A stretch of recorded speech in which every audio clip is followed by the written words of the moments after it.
debris cleanup.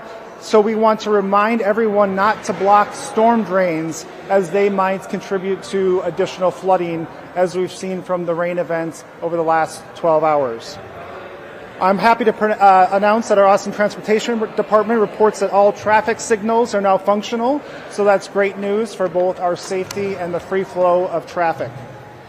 And then finally, Austin Energy will continue to work through the night despite the rain, and I'm happy to report that more than 99.5% of customers now have power, with just over 2,000 customers still affected. I know it's an extremely difficult situation for those still without power, and I'm truly sorry for what you're going through.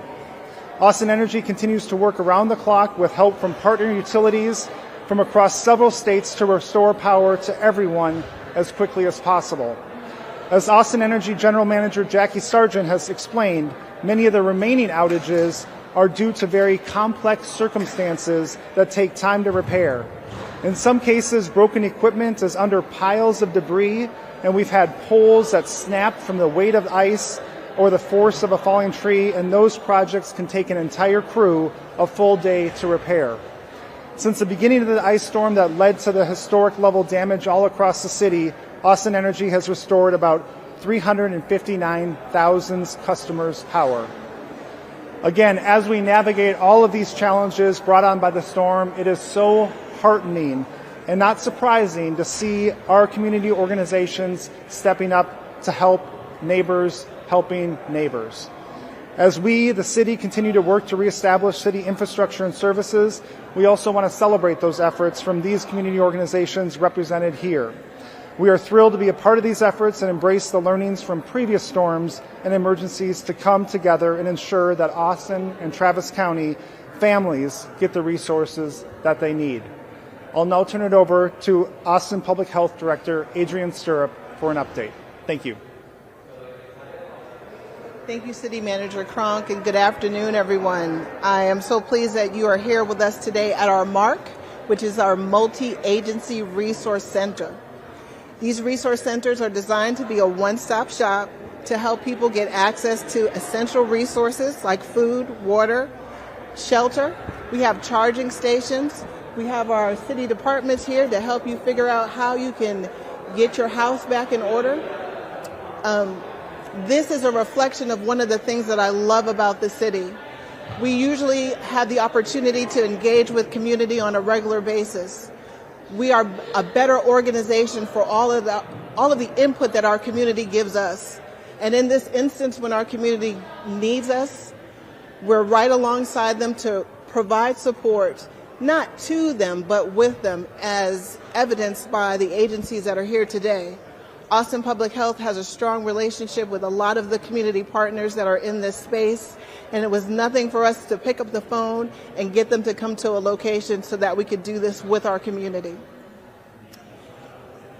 Our whole community is feeling the effects of this disaster, but we also know that national data shows that our Black and brown communities, who are often less resilient, feel the effects of these disasters long after the rest of us have our lights back on and have returned to our day-to-day. And so we will continue to provide support to our communities. That's why we're here in this Fontopolis neighborhood. It's important. We have the data that shows that there is greater need here. And so we will be in this location and other locations that reflect that need and that data. I am so grateful for the support of local businesses, organizations, and individuals who have actually been planning this since the weekend. This has been a Herculean effort of people on the phone for hours, making calls and bringing down resources so that we could get this done. This list is not at all exhaustive, but Catholic Charities, Hungry Hill Foundation, Walking by Faith Prison Ministry, Communication Service for the Deaf, Integral Care, Austin Mutual Aid, Texas Rio Grande Legal Aid, Travis County Health and Human Services, the Texas Department of Insurance, Austin Energy, Austin Disaster Relief Network, our community assistance programs from Austin Energy, Progressive Impact, Central Texas Food Bank, Together Austin, Go Austin, Vamos Austin, and Austin 311. The generosity and commitment and outpouring support for our community is what has made this possible. I am proud of these efforts, and I hope that we will continue to work together to help towards this recovery. And with that, I would like to introduce Marissa Malik from Integral Care. Thank you. Thank you. My name is Marissa Malik. I am the practice administrator over crisis services at Integral Care. Integral Care is the local mental health authority of Travis County. Integral Care serves individuals with mental health, substance use, and intellectual and developmental needs, serving adults, children, and families in Travis County. This has been a difficult time emotionally for our community. People have experienced stress, anxiety, and the uncertainty has also brought along the trauma of the storm Uri that happened 2 years ago. When we're struggling emotionally, it's important to reach out for help. Our emotional help is just as important as our physical help. So Integral Care will be here at the Mark, supporting individuals, providing resources and information about services that our agency offers, as well as providing any type of emotional support that people might need as they are coming into the Mark. Please don't hesitate to reach out for help. As I said, we will be here at the Mark collaborating with other agencies that we work with on a regular basis.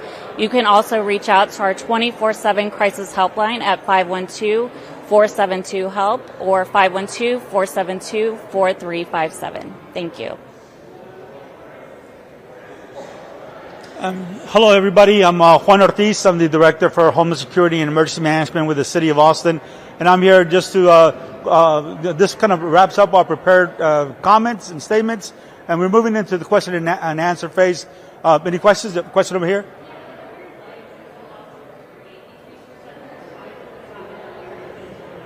Well, I'm going to ask the rest of the team to kind of expand on the answer.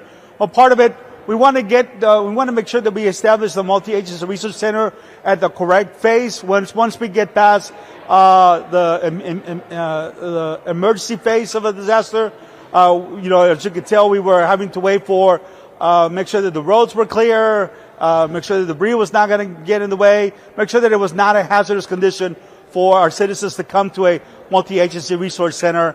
And again, we're taking an approach, so we're going to be having multiple ones in different parts of the city so that we can get these marks as close as we can to everybody in the city. Yes, sir.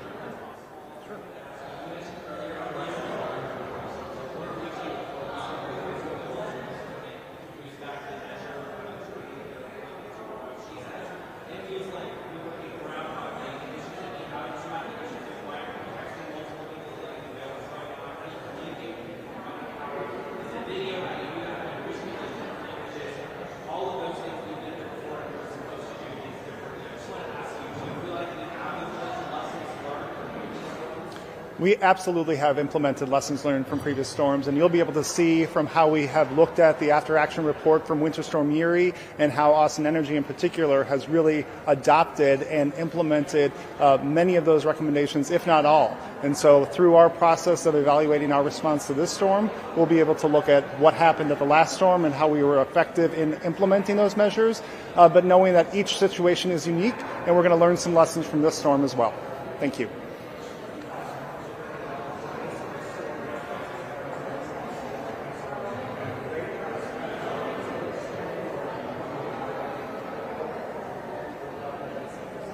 Yeah, I'm going to defer to Austin Energy on that, so we'll take that question and get back to you. Thank you.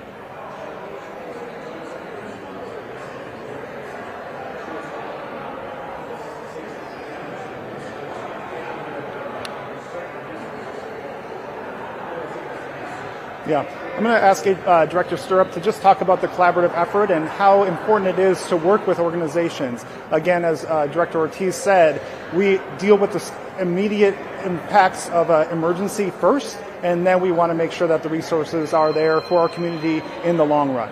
Director Stirrup? Thank you.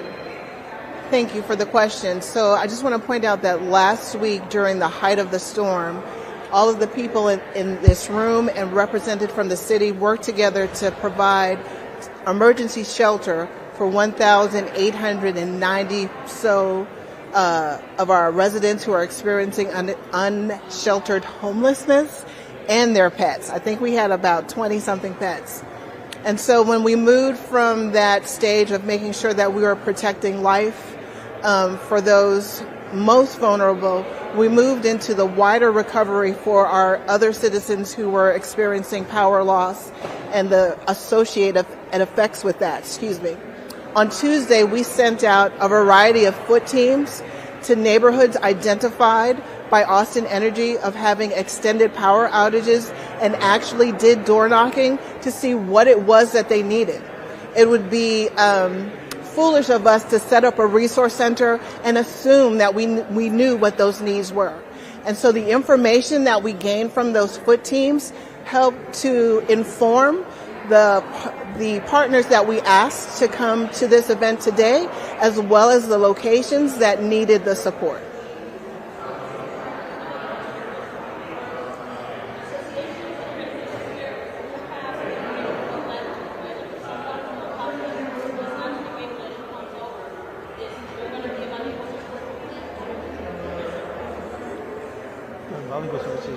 Right.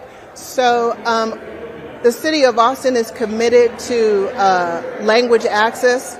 It ties in with equity being one of our core values. And so we do have a team to support the languages that are most prevalent in this community, and that would be Spanish. As we move to other communities, we will make sure that we have interpreter services on hand to provide that support. And so not only will we have in-person services, the city has a contract with a vendor to provide telephone translation as well as video translation services. So we also have American Sign Language support. Thank you. Yes, ma'am.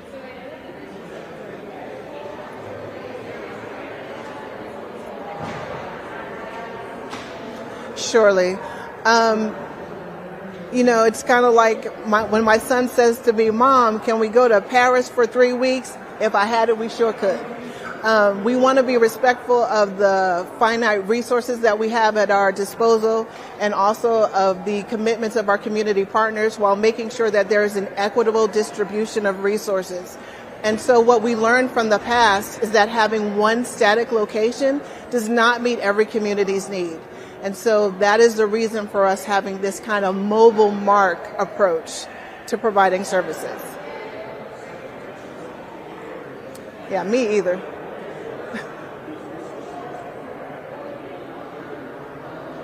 Right. We have locations planned for Wednesday, Thursday, Friday, and Saturday.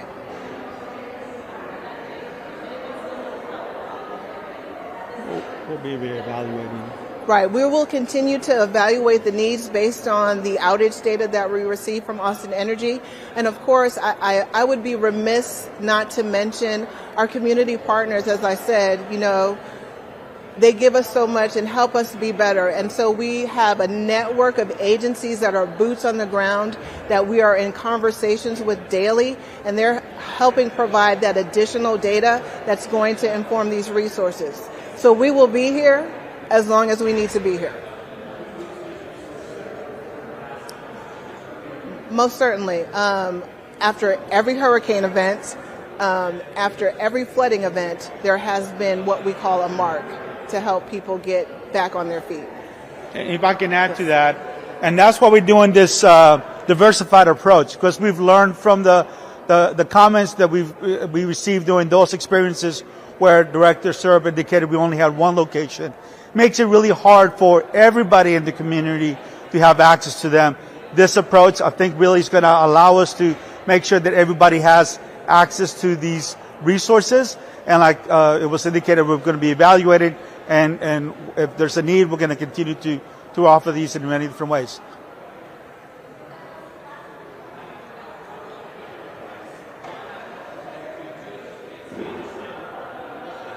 I'll be available to do Spanish with you all.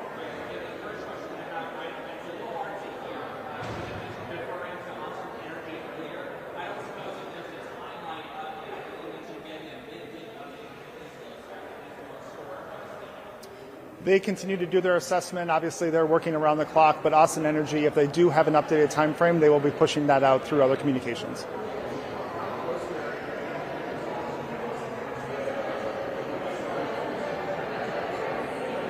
Oh, all the time. I mean, hourly. So we're on the phone constantly. Thank you all very much. Appreciate it. Thank you. I'll be over here for Spanish.